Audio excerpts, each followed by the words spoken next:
Croeso i sesiwn Carlam Cymru Cemeg blwyddyn 10 hyn yma. Mi rydyn ni'n mynd i fod yn edrych ar yr uned natur sylweddau ac adweithiau cemegol. Rydyn ni'n barod wedi uwchlwytho recordiadau sy'n ymwneud efo'r uned yma, ond da ni'n parhau gyda rhan o maes llafur da ni ddim wedi trafod yn barod. So, da ni'n mynd i fod yn edrych ar sut da ni yn gwahanu cymysgeddau. So, da ni'n mynd i edrych yn union beth yw cymysgeddau, sut da ni'n gwahanu nhw trwy brosesau gwahanol, a da ni'n mynd i edrych ar chromatograffaeth a gwerthoedd RF. Felly, i gychwyn, y cwestiwn ydy beth yw cymysgedd?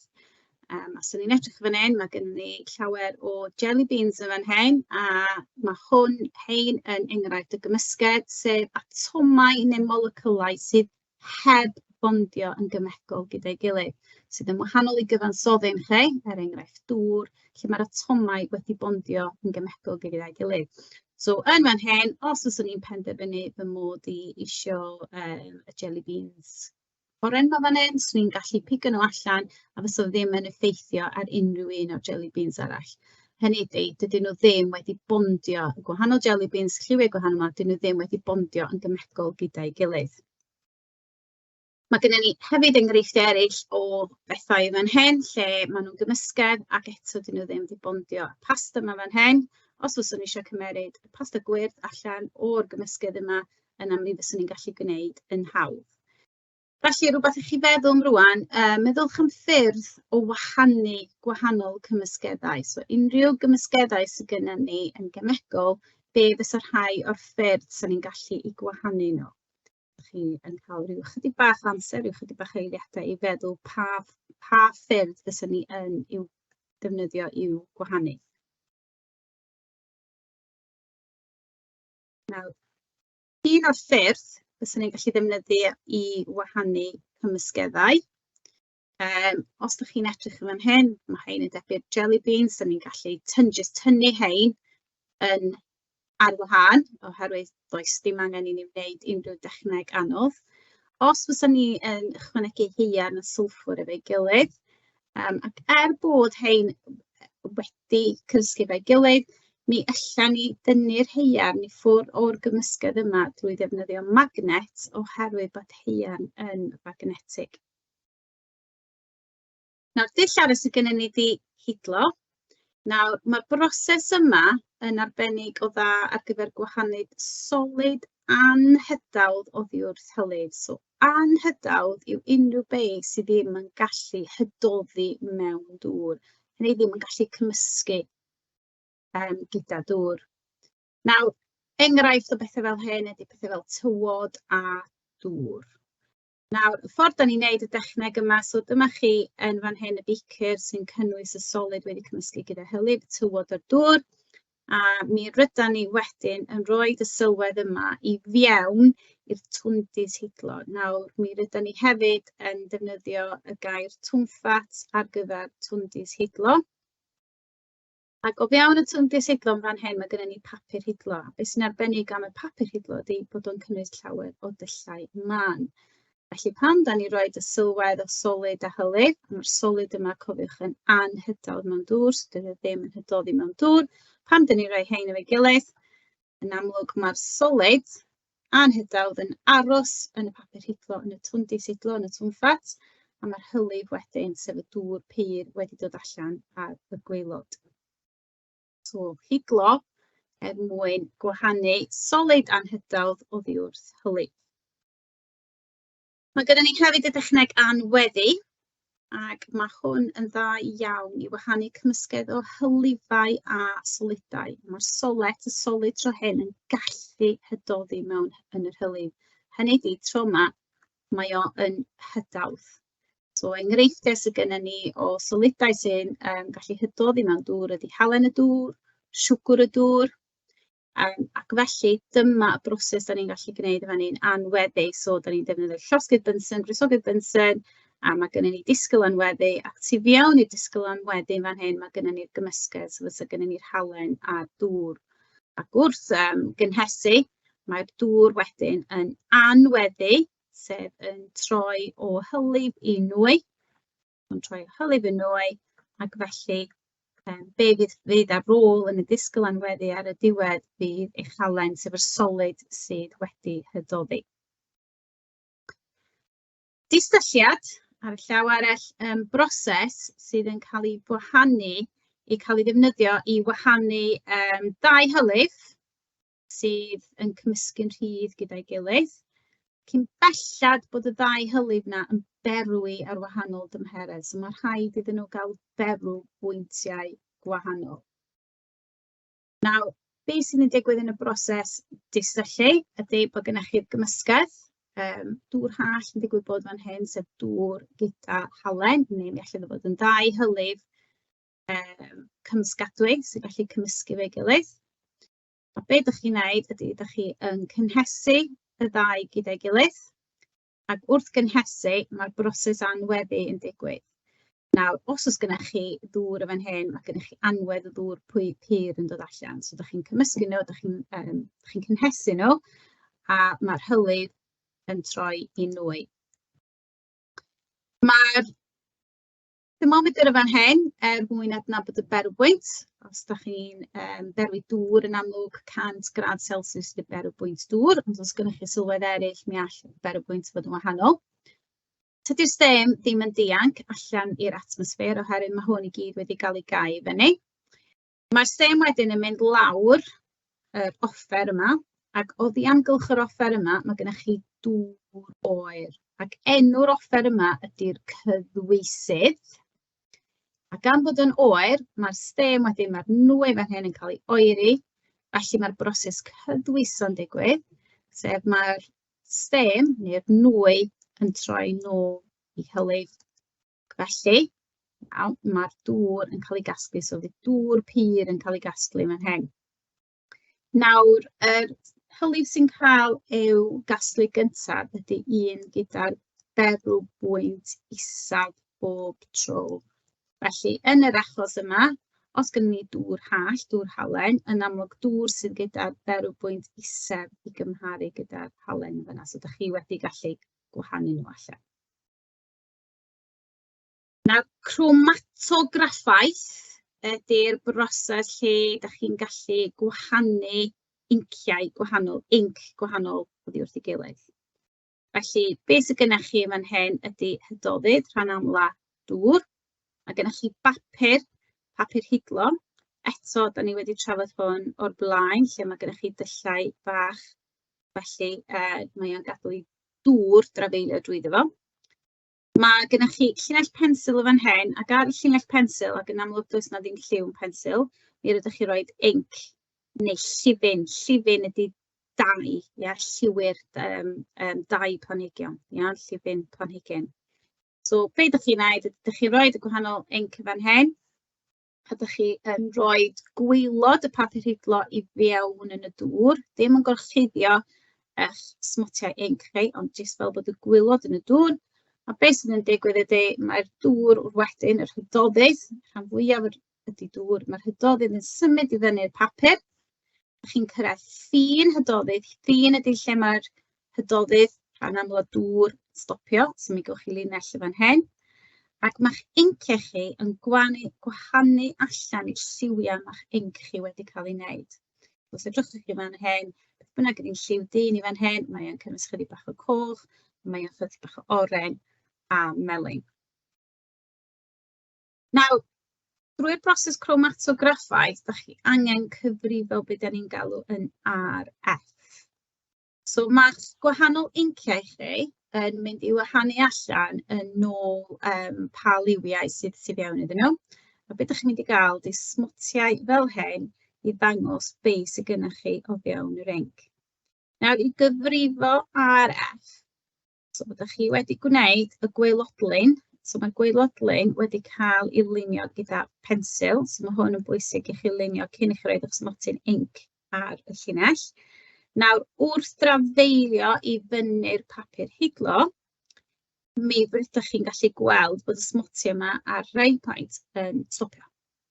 So maen nhw wedi cyrraedd y pellter ucha maen nhw'n gallu mynd. Felly, i gyfrifo'r RF, be ydych chi'n wneud ydy mae o'n mynd i ddeutha chi pa mor bell, gwybodaeth chi'n pa mor bell mae'ch inc wedi mynd i gyfrifo yr RF yma'n hyn.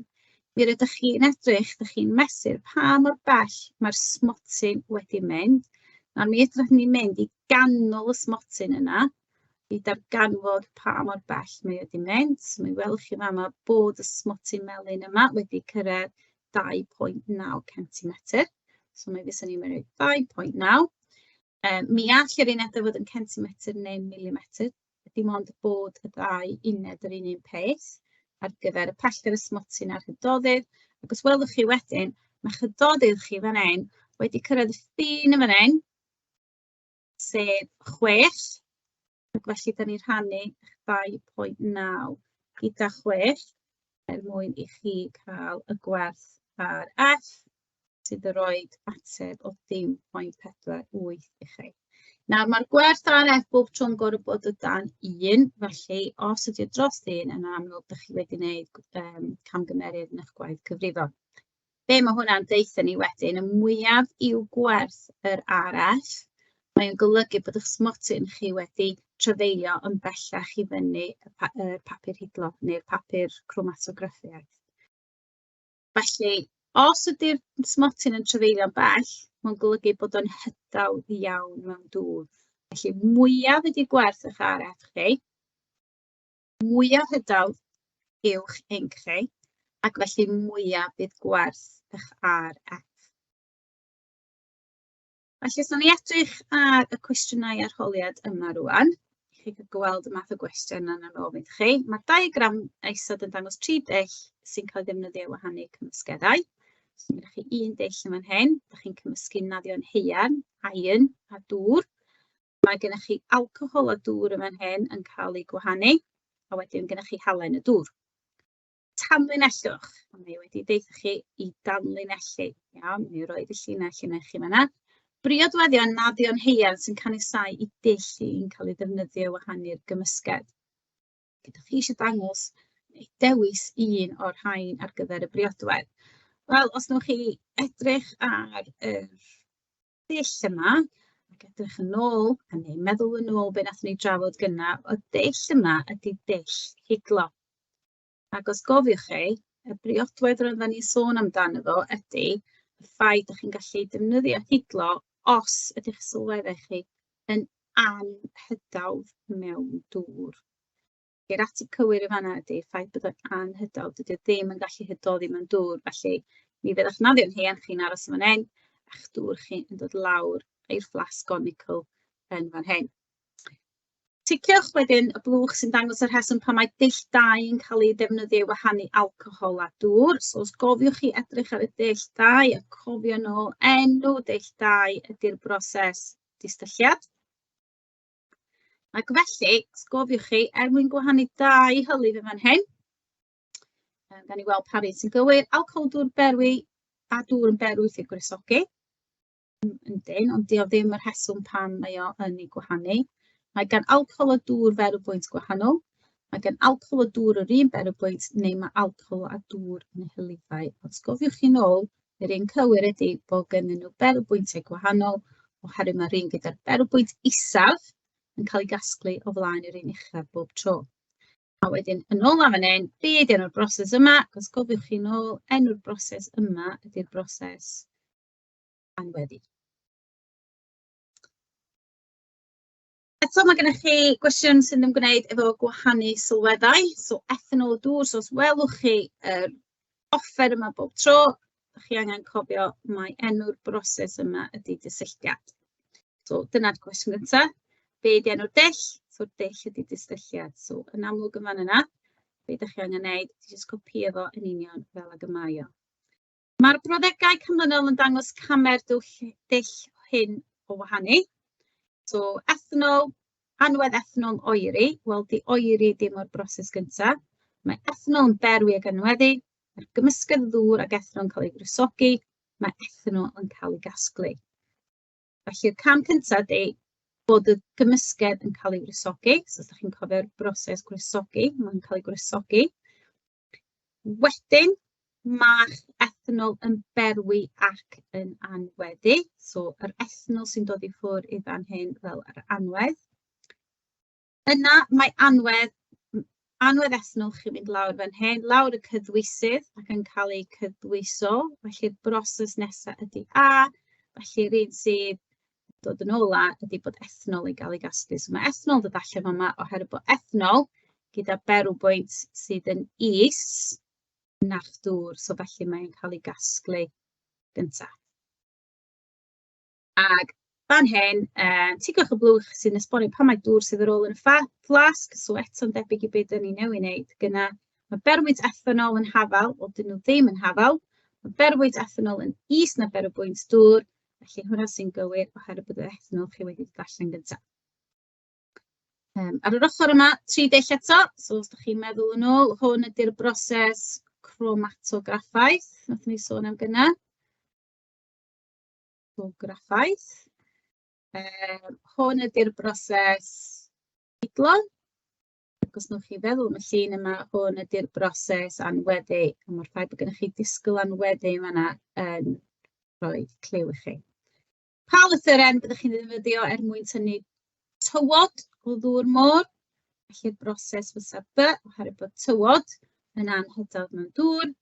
A wedyn, dangos bod dŵr môr yn cynnwys halen, fysach chi'n defnyddio o broses C, oherwydd mae dŵr yn mynd i anweddu ffwrdd gan adael y halen yn y disgwyl anweddu. Nawr, os ydych chi ar hon eto, broses yma, eto ydy'r broses disdylliad. Nawr, mae o'n gofyn chi fan hyn, mae darn o gyfarpar neu gair arall sy'n ni'n defnyddio fysa offer ar goll o'r diagram. Mae angen y darn o gyfarpar hwn mwyn i'r broses weithio. Lluniadwch y darn y cyfarpar coll. So beth sydd ar goll i fan hyn ydy bod chi angen dangos gwresogydd Bunsen yn fan hyn, gwres. Neu mae gennych chi hefyd thermometer ar y top yn fan hyn sydd ar goll. So fysa chi yn gallu, os ydych chi roi gwresogydd Bunsen, yn amlwg, swyddogaeth y gwresogydd Bunsen yw cynhesu'r hydoddiant.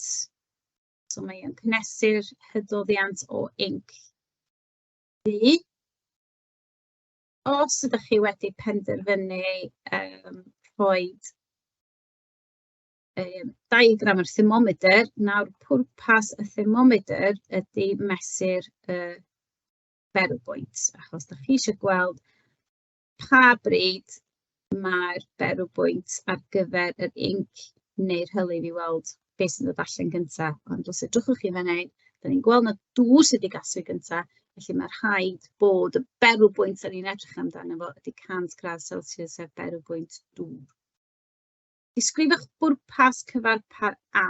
So pwrpas y cyfarpar A, enw cyfarpar A ydy'r cydwisydd. Ac felly beth sy'n digwydd yn y cydwisydd ydy'r broses cydwiso. Hynny ydy, mae'r stem chi, sef y dŵr sydd wedi troi'n stem, yn cael ei newid yn ôl i hylif. Mae o'n digwydd oherwydd bod o'n cael ei oeri. Dyma chi gwestiwn i'w wneud efo chromatography. So mae cwmni bwyd yn cael ei gyhuddo o ddefnyddio sylwedd wedi wahard. Sylwedd wedi wahard ydy rhywbeth sydd cael ei banio band yn ei felusion yn ei sweets. So mae gwyddonwyr yn profi 4 llifyn. So mae chi 4 llifyn yn fan hyn, A, B, C a D. So dyma di'r lliwiau maen nhw wedi defnyddio, ond hwn ydy chromatogram ar gyfer y sylwedd wedi wahard. So felly beth ydych chi eisiau gwneud yw cymharu hwn gyda y lliwiau maen nhw'n defnyddio, sef D, C, B ac A, i weld oes na unrhyw un o A, B, C, D yn cynnwys eich sylwedd wedi wahard.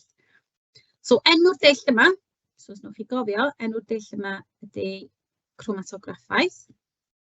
Nawr mae gen llifyn B werth RF o 0.428. So yr unig beth ydych chi eisiau gwneud rwan ydy defnyddio yr hyfaliad yma. Ydych chi eisiau gweithio allan beth ydy pellter mae llifyn B yn ei symud. So ydych chi'n cymeryd yr RF, mae'n newydd eithaf chi, sef 0.428. Pellter mae'r ffin hydoddydd yn ei symud, so cerwch yn ôl i'r chromatogram, mi welwch chi'r ffin yr hydoddydd yn fan hyn. Os nwch chi ddarllen y draws, mae o'n 7. So yr unig beth ydych chi'n gwneud ydy lluosi'r ddau yna gyda'i gilydd. sydd yn rhoi ateb i ni o...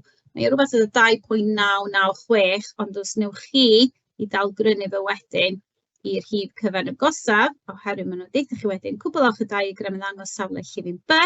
So, rhywbeth ydych chi'n gwneud llifin B, ydych chi'n mynd ar 3, ydych chi'n dod ar draws, ddim eisiau chi wneud y llinell dwi'n wneud, ond dwi jyst yn dangos i chi lle mae angen bod. Pa lifin sy'n cynnwys y sylwedd wedi wahardd. So, rhywun beth ydych chi'n gwneud rwan, edrych ar y smotyn sydd wedi wahardd. So, mae gen i un smotyn yma. Os newch chi fynd ar draws, mae o'n matcho fyny, mae o'n yr un peth yn yr un safle ar smotyn yma. Ac felly, os newch chi fynd lawr i fan hyn, yna C sydd ydy'r llifin yma. Ac felly'r rheswm ydy, mae'r smotyn ar gyfer y sylwedd wedi wahardd yn cyfateb i safle y smotyn ar gyfer E. So, ydych chi just yn matcho nhw i fyny. Chydig bach mwy o gwestiynau ar chromatograffaeth. So, mae myfyriwr yn gwneud ymchwiliad i ddarganfod ydy pigment E, F a G yn bresennol mewn pinfel glas. So, dyma chi'ch pinfel glas chi. Llinell gychwyn, dyma lle mae chydoedd chi wedi mynd. Beth mae'r canlyniadau yn ei ddeud wrthych chi am yr inc glas? Wel, os edrychwch chi ar yr inc glas rwan, mae'r inc glas yn gorfod cynnwys E, oherwydd mae'r smotyn yna'n cyfateb i'r inc glas. Ond wedyn, os ydych chi'n mynd ar draws rwan, tydi o ddim yn matcho fyny efo F, tydi o ddim yn matcho fyny efo G, felly nid yw inc glas cynnwys F a G, gan nad yw'r smotyn cyfateb, ond mae o'n cynnwys E. Cyfrifwch ar F pigment F. So, pellter mae'r pigment yn symud. So, cerwch i'r canol yn fan hyn i weld faint mae hwn wedi mynd. Rhannu gyda pa mor bell mae chydoedd chi wedi mynd. Felly mae o gwmpas y 4 rhannu efo 5. So, eich chydig bach dros y 4 yma yna. Ydych chi wedyn yn gweithio ar F allan. Hwn chydig bach yn anoddach, lot fawr o waith darllen, ond mae'r cwestiwn yn eitha syml. Enwch y ddau llifin sy'n cael eu cymysgu wneud llifin gwallt brown. So, ysdrychwch chi ar brown. So, mae brown gyda 3 dots fan hyn. Mae'r dots yna'n gorfod matcho fyny i melyn. Felly, mae o'n gorfod cynnwys melyn. Mae yna 2 dot ar ôl, a mae'r 2 dot yna yn gorfod dod o'r lliw porffor, oherwydd bod nhw yn matcho i fyny yn fyny, gyfateb i'i gilydd. Llifin gas gwyrdd yn cael ei wneud drwy gymysgu llifin glas a melyn. Chi'n edrych ar y diagram y canlyniadau. So, os ydych chi'n edrych ar y canlyniadau ar gyfer gwyrdd felly, so mae gwyrdd yn glas a melyn. Felly mae hwnna yn matcho fyny efo gwyrdd. Ac mae hwn wedyn y fan hyn yn matcho fyny gyda'ch melyn chi. So, dyna'r 2 smotyn mae chi roed ar gyfer eich lliw gwyrdd. Gwerth RF yn gallu cael ei ddefnyddio i adnabod y sylwedd hwnnw. Gwerth pigment gwallt coch yn 10.4. Syml iawn beth ydych chi wedi gwneud y blaen. Defnyddiwch yr hafaliad isod. So, ydych chi mond yn defnyddio'r hafaliad yma i weld pa mor bell mae wedi symud. So, RF 10.4, achos mae o yn y cwestiwn yma. Pellter mae'r hydoedd wedi symud. Os nwch chi mynd i fyma, mae'r hydoedd chi wedi mynd i fyny 10. So, 10.4 llos efo 10, sef 4, a mae o wedi mynd 4 cm oherwydd yna ydych chi'n edrych chi yn fan yna. Reit, os da ni'n edrych rwan ar fwy o'r maes llafur da ni ddim wedi wneud, da ni wedi edrych ar adweithiau cemegol, da ni'n wedi edrych ar beth sy'n digwydd i chi am drefnu'r atomau. Byd y dystiolaeth bod yna adweithiau cemegol wedi digwydd, sut da ni'n cynrychioli adweithiau cemegol efo hafaliad geiriau, hafaliad cemegol, a mae ni oes rhan i ffwrdd gyda canran cynnyrch. Felly, sut da ni'n gwybod bod yna adwaith cemegol yn digwydd? Wel, dyma chi un arwydd. Mae gennych chi gwres yn cael ei rhyddhau, a da ni'n galw hwn yn exothermic. Os di adwaith yn exothermic, exo ydy bod chi yn rhyddhau, thermic yn ymwneud efo gwres, felly mae gwres yn cael ei roi allan. Fan hyn, mae gennym ni adwaith lle mae pethau yn pydru, so mae gennych chi arogl. Iawn, so fan hyn, da ni'n mynd i weld arogl, ac wrth gwrs hefyd efo'r exothermic, da chi'n weld pethau'n dydech, a mae gwres yn cael ei greu. Mae gennym ni wedyn swigod, so os gen i adwaith, weithiau gawn ni swigod, neu ferwad yn air i chi gofio hefyd. Felly, yn amlwg bod yna rhywbeth yn digwydd yn fan hyn. Mae gynnon ni newid lliw yn fan hyn, so ydych chi'n adio 2 sylwedd at ei gilydd, a mae gynnon ni newid lliw yn digwydd. A wedyn hefyd, mae gynnon ni yn fan hyn newid lliw arall yn digwydd yn fan hyn, fel bod o yn adweithio gyda sylweddau yn yr aer. So dyma chi reid, so pan mae gennych chi unrhyw fath o newid, mae yn adwaith cemegol, so mae'n gallu bod hefyd yn sŵn, da ni'n sôn am arogl, mi allai fod yn mynd yn boeth, mi allai fod hefyd yn mynd yn oer.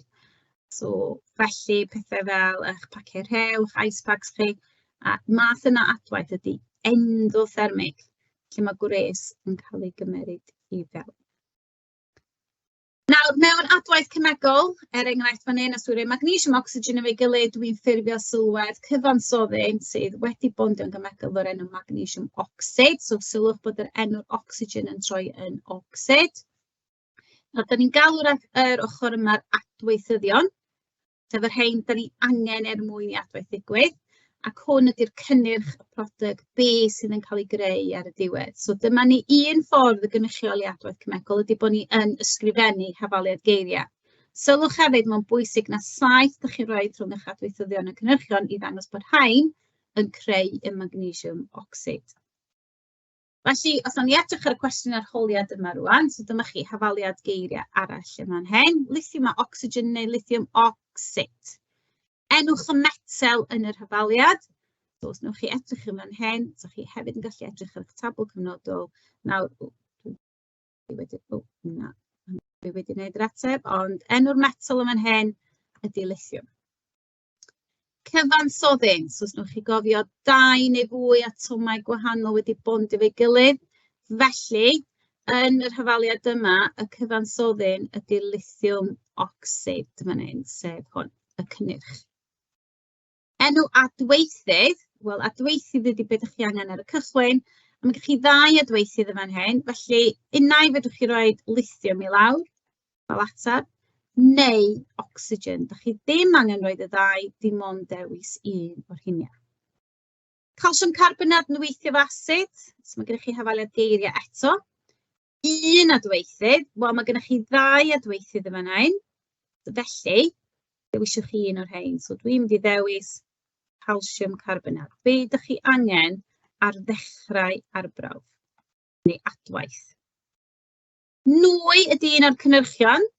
Enwch y nwy, so os nwch chi edrych ar y 3 cynnyrch yn fan hyn, gobeithio fyddwch chi'n gallu adnabod na carbon dioxide ydy'r nwy sydd yn cael ei greu.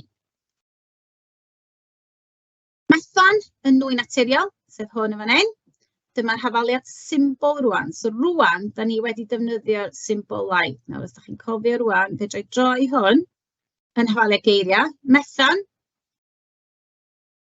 ac oxygen ydy O2. O2 ydy'ch carbon dioxide chi. A wedyn eich H2O chi ydy dŵr. Nawr, un cynnyrch, nawr enw, oherwydd hafaliad, neu rhowch chi un cynnyrch, ydych chi'n rhoi yr enw, ydych chi'n rhoi y symbol a un cynnyrch, so mi fedrwch chi ddefnyddio.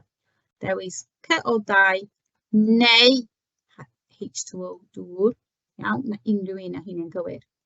Hafaliad geiriau, wel dwi wedi rhoi'r hafaliad geiriau chi'n fyny fan'na'n barod yn dod, so os ydych chi just yn defnyddio methan, oxygen, carbon dioxide, a wedyn eich dŵr chi ar y diwedd yn fan yna.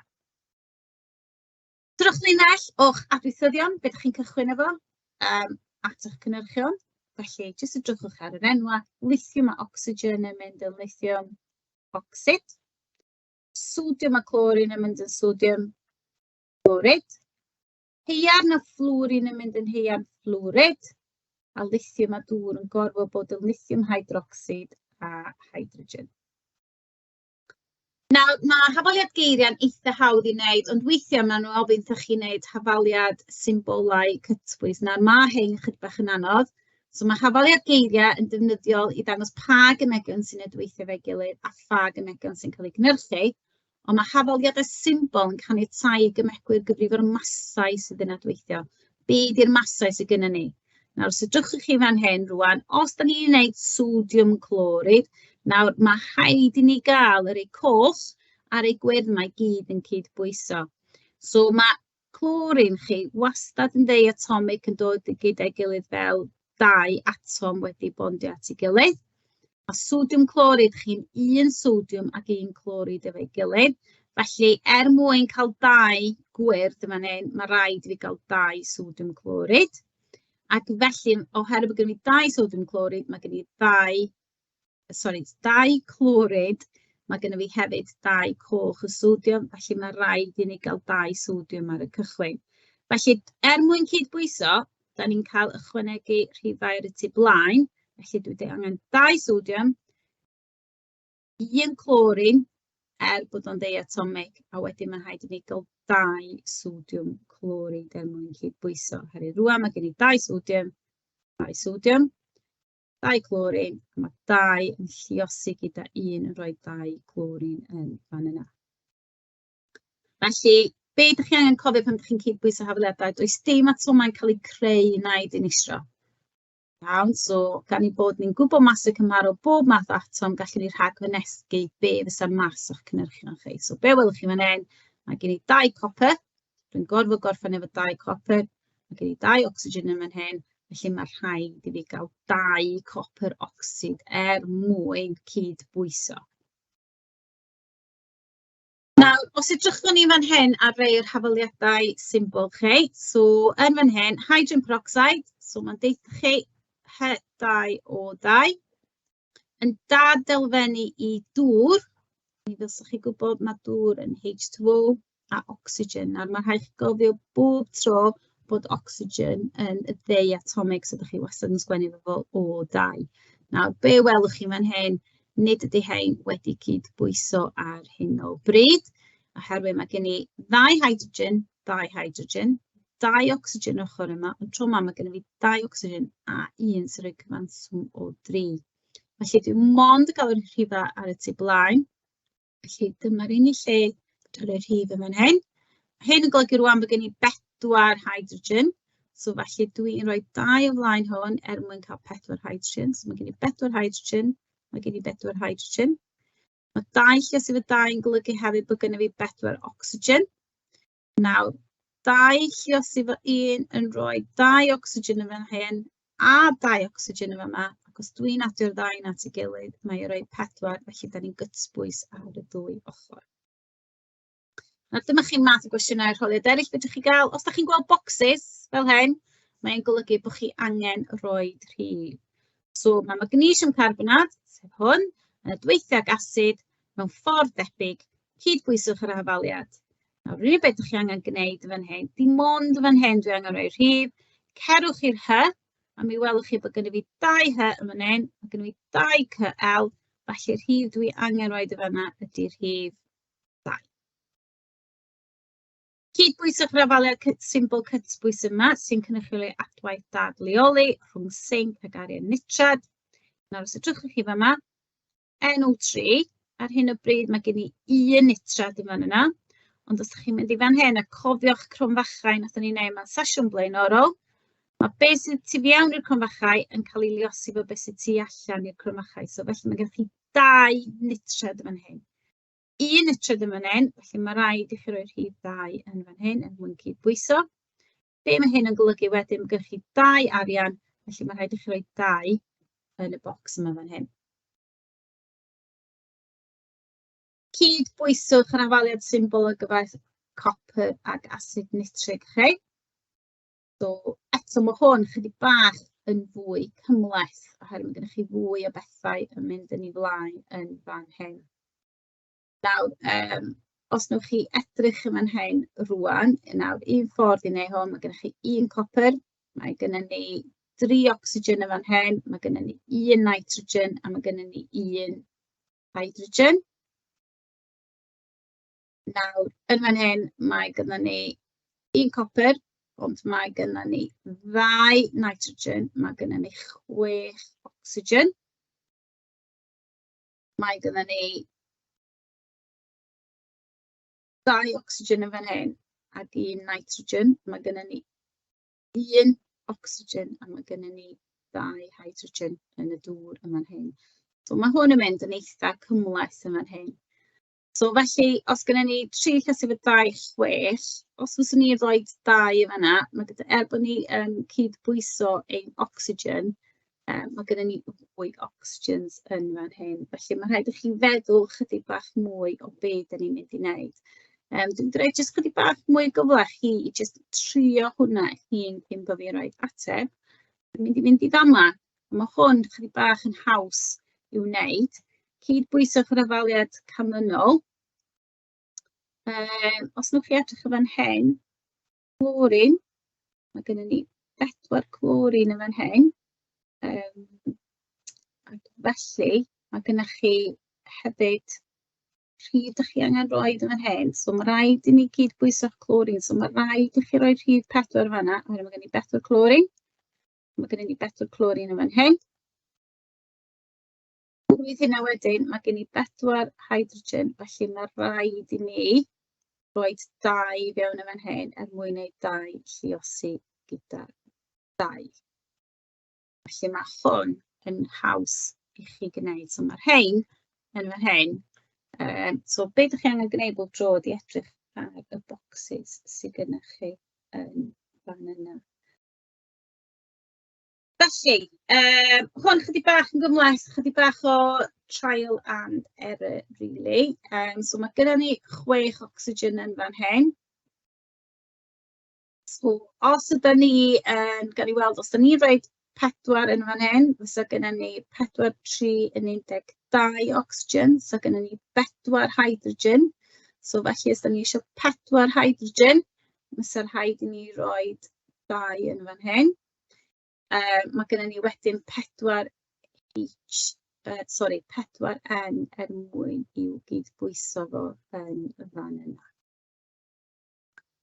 Ac yn ola, canran cynnyrch mae rhaid i chi gwybod amdano fo. So, os ydych chi os ydych chi'n neud arbrawf a ydych chi eisiau gwybod beth yw'r canran, faint o gynnyrch ydych chi yn ei gael. Ar gyfer mas penodol o adweithyddion, gallwn ni gyfrif ar y mas mwyaf o gynnyrch y byddai'n cael ei ffurfio. So, os ydyn ni'n cychwyn efo mas penodol o adweithyddion sydd gennym ni, ydyn ni'n gallu gweithio allan faint o gynnyrch dylswn ni gael. Y mas hwn ydy'r cynnyrch damcaniaethol. Nawr, y cynnyrch gwirioneddol ydy pan ydych chi yn wneud yr arbrawf, be yn union ydych chi yn gael. Nawr, wrth i ni wneud arbrofion, dyn ni byth yn cael cant y cant yn cynnyrch ni. So, os fysa ni roi magnesium gyda ocsigen, a dyn ni'n trio creu magnesium ocsid, tydi'r holl magnesium a'r ocsigen a ddim yn trawsnewid i magnesium ocsid. So, efallai bod chi'n colli chydig bach drwy res, neu bod yr adwaith ddim wedi gorffen yn gywir. Ond, felly, cynnyrch canrannol ydy, mae rhaid chi gofio'r hafaliad bach yma, cynnyrch canrannol ydy, mas gwirioneddol, hynny ydy wrth i chi wneud yr arbrawf, be yn union ydych chi wedi gael, wedi rhannu fo be y cynnyrch damcaniaethol, be ddylsa chi fod yn gael. Lluosi gyda 100. Nawr, enghraifft, os yw'r cynnyrch ar agfynegydd yn 20 gram, so 20 gram ydych chi'n fod i gael drwy wneud yr arbrawf yma, ond wrth i chi wneud yr arbrawf, ydych chi mond wedi cael 15 gram. Nawr, y canran cynnyrch canrannol chi yn syml iawn ydy 15 rhannu fo 20, lluosi fo 100. Felly, eich cynnyrch canrannol chi ydy 75 y 100. Felly, i orffen i ffwrdd gyda'r cwestiwn yma, mae electrolysis, ydych chi ddim wedi gwneud electrolysis eto, ond mae o just yn adwaith sy'n digwydd. Gallu cael ei ddefnyddio eich dynnu aluminium ocsid, dyma'r hafaliad. Nawr, mae disgwyl i 204 tunnell fetrig o aluminium ocsid gynhyrchu 108 tunnell fetrig o aluminium. Hyn, dim ond 81 tunnell fetrig sy'n cael ei wneud mewn gwirionedd. So felly, da ni fod i gael 108 tunnell fetrig o aluminium yn cael ei ffurfio, ond wrth wneud yr arbrawf yma, neu wrth wneud y broses electrolysis, dyn nhw mond di cael 81. Felly, eich canran cynnyrch chi felly ydy drwy gen i 81, oherwydd 81 ydych chi wedi cael wrth wneud yr arbrawf yma. Rhannu gyda 108 beth ydych chi'n fod i gael, a na i jyst wirio bod hwnna yn gywir rwan. A wedyn, ydych chi yn lluosi hwnna gyda 100. Felly, jyst i wirio, mae'ch canran cynnych chi wedyn yn mynd i fod yn 75%. Iawn, sy'n eitha da. Does na ddim llawer, neu dydy'r gwastraff ddim yn uchel iawn. Os ydych chi'n edrych am y wedyn, cyfrifwch y canran cynnyrch pan mae 1.2 gram o sodium nitrad yn ffurfio pan ydych chi'n fod i gael 3 gram o'r cynnyrch. So, wrth i chi wneud yr adwaith, ydych chi wedi cael 1.2 gram o sodium nitrad. Ydych chi'n fod i cael 3 gram. Ydych chi'n rhoi y ddau dros ei gilydd. Ydych chi'n lluosi y ddau yna gyda 100. Gwirio beth yw'r ateb. Ac felly, y canran cynnyrch tro hyn ydy 40%. Ac wrth gwrs, felly, ydych chi'n edrych, felly, mae'n amlwg dydy'r adwaith yna ddim yn dda iawn, oherwydd dim ond 40% o gynnyrch rydych chi wedi i'w derbyn. OK, so gobeithio bod hwnna wedi bod yn fuddiol i chi. So, rhwng hwn a'r recordiadau da ni wedi rhoi i fyny yn diweddar ar Calam Cymru, rydyn ni wedi edrych ar uned 1.1 blwyddyn 10 Cemeg. Diolch yn fawr.